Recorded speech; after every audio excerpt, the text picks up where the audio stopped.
بسم الله الرحمن الرحيم فإن خير الحديث كتاب الله وخير الهدي هدي محمد صلى الله عليه وسلم وشر الأمور محدثاتها وكل محدثة بدعة وكل بدعة ضلالة وكل ضلالة في النار.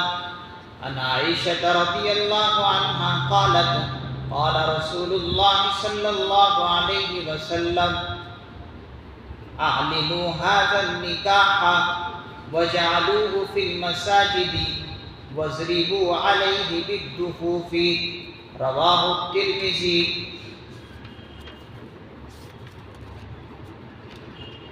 عن ميمون الكردي عن أبيه رضي الله عنهما قال قال رسول الله صلى الله عليه وسلم أيما رجل تزوج امرأة على ما قل من المهر أو كسر ليس في نفسه أن يودي إليها حقها لقي الله يوم القيامة وهو زان. رواه الطبراني في أوسط والصغير. پہلی حدیث کا ترجمہ حضرت عائشہ صدیقہ رضی اللہ عنہا سے روایت ہے کہ رسول اللہ صلی اللہ علیہ وسلم نے فرمایا نکاح بالاعلان کیا کرو اور مسجدوں میں کیا کرو اور دف بجایا کرو. دوسری حدیث حضرت میمون کردی رضی اللہ عنہ اپنے والد سے روایت کرتے ہیں کہ وہ بیان کرتے تھے کہ رسول اللہ صلی اللہ علیہ وسلم نے ارشاد فرمایا کہ جس شخص نے کسی عورت سے کم یا زیادہ مہر پر نکاح کیا اور اس کے دل میں اس حق کے مہر کی ادائیگی کا ارادہ ہی نہیں ہے تو قیامت میں اللہ کے حضور میں زناکار کی حیثیت سے پیش ہوگا.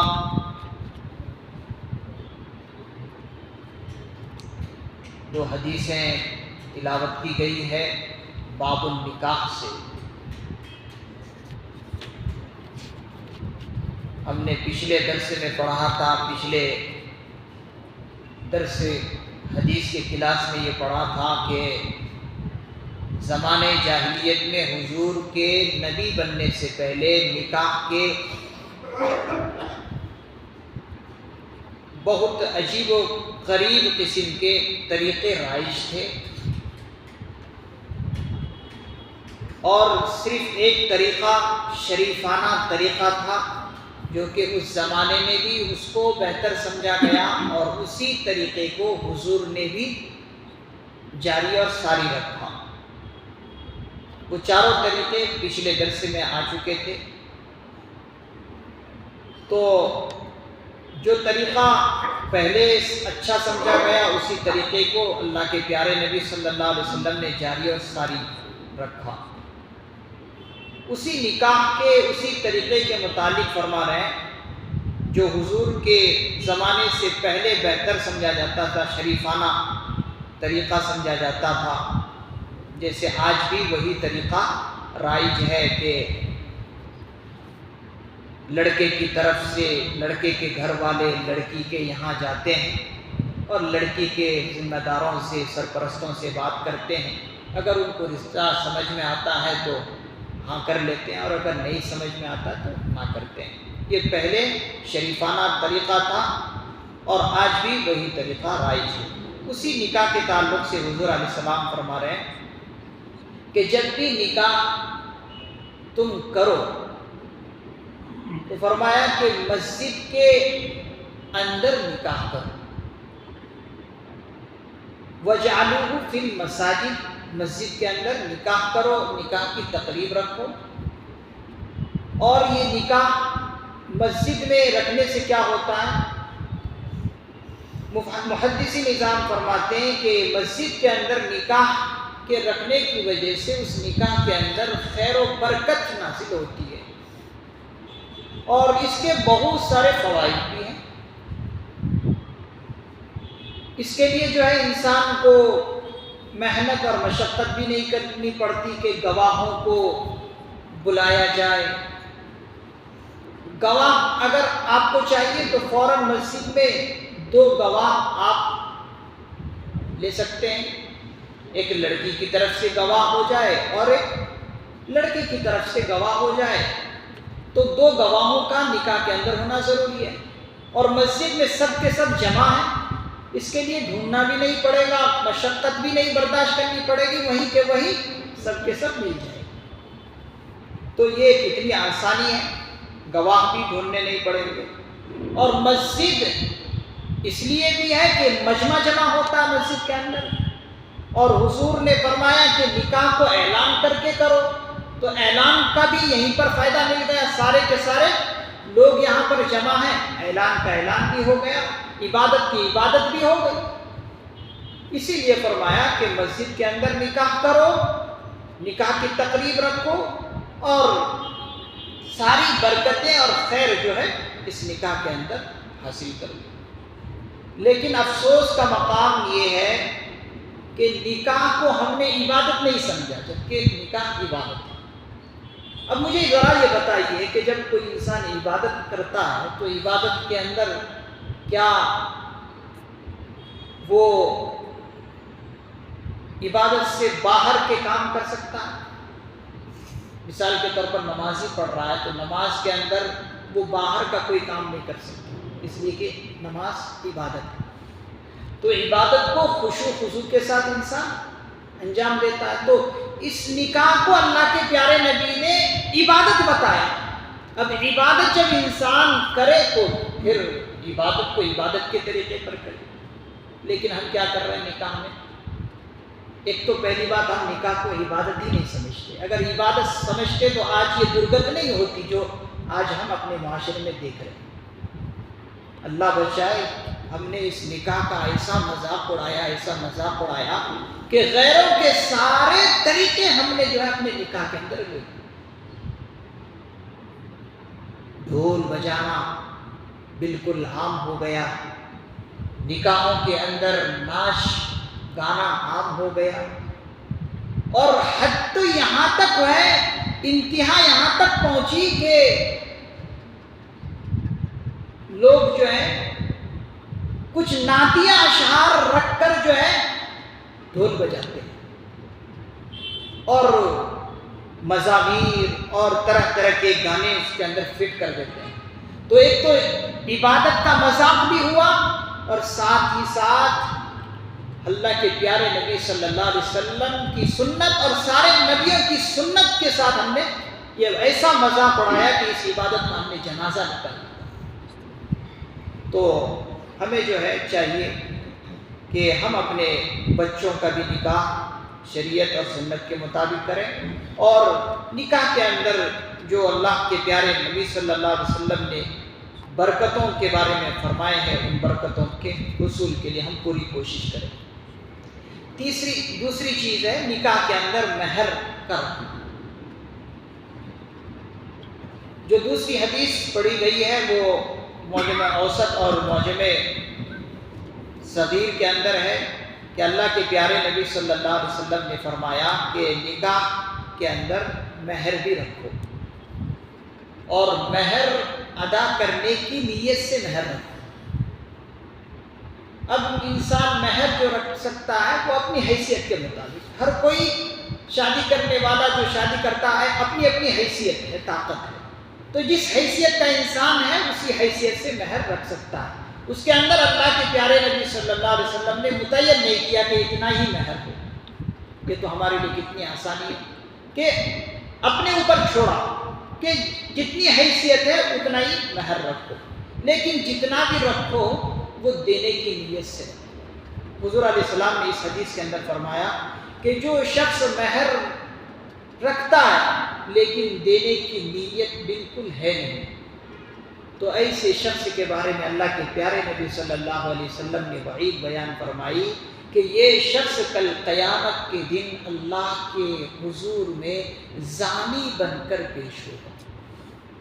فرمایا حق کہا ایودیا الیہا حقہا لقی اللہ یوم القیامت وہو زاہد، کہ اس کے دل میں اس حق کے مہر کی ادائیگی کا ارادہ ہی نہیں ہے تو قیامت میں اللہ کے حضور میں زناکار کی حیثیت سے پیش ہو۔ اللہ محفوظ فرمائے۔ بہت سارے لوگ جو ہے آج کل یہ کر رہے ہیں، رکھنے کا بہت رکھ دیتے ہیں لیکن دینے کی نیت نہیں ہوتی، اور جب نیت نہ ہو دینے کی تو پھر وہ ہمیشہ زناکار میں شامل ہے، یعنی بدکاری وہ اپنی زندگی بھر کرتا رہا لیکن اس کا احساس نہ۔ تو اسی لیے کبھی ایسا نہ ہو کہ ہم اس نکاح میں اتنا بڑا نقص اور اتنا بڑا گناہ ہم کر بیٹھیں کہ ہمیں اس کا احساس نہ ہو۔ لہٰذا ہم نکاح کے اندر اپنی حیثیت کے مطابق مہر رکھیں اور اس مہر کو دینے کی کوشش کریں، اور اگر انسان بھولے سے رکھ لیا زیادہ مہر تو فقہاء کرام فرماتے ہیں کہ اپنا مہر جو ہے عورت سے معاف بھی کرا سکتا ہے، لیکن وہ خوش طبعی کے ساتھ عورت معاف کرے، زبردستی نہیں کرنا چاہیے۔ قرآن کریم کی آیت ہے وَآتُوا النِّسَاءَ صَدُقَاتِهِنَّ نِحْلًا، کہ اپنی بیویوں کے مہر خوش دلی سے ان کو ادا کرو۔ یہ مہر خوش دلی کے ساتھ دینا چاہیے، مجبوری میں اور دباؤ میں نہیں دینا چاہیے، بلکہ خوش دلی کے ساتھ دینا چاہیے کہ یہ گویا کہ میں نکاح کر رہا ہوں، ایک نفسانی خواہش اس ذریعے سے میری پوری ہونے والی ہے، لہذا خوش دلی کے ساتھ دے۔ اور اگر وہ عورت خوش دلی سے معاف کر دے تو انسان اس کو کھا سکتا ہے، یعنی معاف ہو جائے، لیکن خوش دلی کے ساتھ معاف عورت کرے تو وہ الگ چیز ہے۔ بعض مرتبہ دیکھا یہ گیا کہ جب مرنے والا مر رہا ہوتا ہے، مثال کے طور پر بیوی مر رہی ہوتی ہے، تو بعض مرتبہ ایسا دیکھا گیا کہ مردے کے سامنے لا کر مرد کو کھڑا کیا جاتا ہے اور کہا جاتا ہے کہ اے مردہ تو اسے معاف کر، اس کا مہر، اپنا مہر معاف کر۔ تو یہ کتنی غلط بات ہے کہ پہلے معاف نہیں کرایا اور اب جو ہے موت ہو گئی اس وقت معاف کرانے بیٹھا ہے۔ تو ہمیشہ اس کا جو ہے ہم خیال رکھیں، اگر کبھی ہم سے ہو گیا ہے اس قسم کی غلطی تو سب سے پہلے اسے خوش دلی سے معاف کرائیں، اور اگر خوش دلی سے معاف کر دے تو فبیہا، ورنہ پھر جو رکھا گیا ہے مہر اسے پوری طرح اپنی زندگی میں کوشش کرے کہ اسے ادا کر دے۔ تیسری بات یہ ہے کہ نکاح ایک بہترین عمل ہے۔ نکاح کے بعد جو ہے اس جوڑے کو دعا دی گئی۔ دعا بالکل آسان ہے، بہت سمپل ہے۔ حضور علیہ السلام نے فرمایا کہ یہ بہت ہی بہترین گھڑی ہے شادی اور نکاح کا یہ موقع، لہذا حضور نے اپنے امت کو بھی تعلیم دی اور اپنے عمل کے ذریعے سے بھی یہ طریقہ رائج کیا، اور حضور نے دعا بتلائی کہ ان دونوں کو تم اس طرح دعا دو، بارک اللہ لک وبارک علیکما وجمع بینکما فی خیر۔ کیا دعا ہے؟ بارک اللہ لک وبارک علیکما وجمع بینکما فی خیر۔ اس میں یہ ہے اے اللہ تم کو مبارک کرے، تم دونوں پر برکت نازل فرمائے اور خیر اور بھلائی میں تم دونوں کو ہمیشہ متفق اور مجتمع رکھے۔ اس دعا کا یہ مطلب ہے۔ تو انسان یہ دعا اپنے شادی بیاہ کے موقع پر دے، یہ ایک بہترین سنت ہے حضور کی اور سارے نبیوں کی ایک سنت ہے۔ اسی طریقے سے بعض لوگ نکاح کے موقع پر جہیز دینے کے تعلق سے ایک غلط فہمی میں ہیں۔ لوگ کہہ دیتے ہیں کہ حضور نے بھی اپنی بیٹی حضرت فاطمہ کو جہیز دیا ہے، لہذا اگر جہیز دے رہے تو کون سا گناہ کر رہے ہیں۔ اس کے بارے میں ہم ایک غلط فہمی یہ دور کر دیں کہ حضرت علی رضی اللہ عنہ حضور کے سرپرست میں رہے، حضور کی سرپرستی حاصل کسے ہے؟ حضرت علی رضی اللہ عنہ۔ تو سرپرست کی یہ ذمہ داری ہے کہ جس کو پرورش کیا ہے، جس کو پالا پوسا ہے، وہ اس کے لیے کچھ انتظام کرے۔ تو کچھ لوگ کہہ دیتے ہیں عن علی قال جہز رسول اللہ صلی اللہ علیہ وسلم، کہ رسول اللہ صلی اللہ علیہ وسلم نے اپنی صاحبزادی فاطمہ الزہرا رضی اللہ عنہا کو جہیز کے طور پر یہ چیزیں دی۔ تو یہاں جہیز کا وہ مطلب نہیں ہے جو آج لوگوں نے سمجھ رکھا ہے کہ یہ دینا، یہ دینا، اور اس کو ضروری سمجھنا، اور لینے والا بھی اسے ضروری سمجھتا ہے۔ جہیز کا یہاں مطلب اور جہزہ کا معنی محدث نظام نے گھریلو کسی ضروری سامان کا انتظام کرنے کے معنی میں۔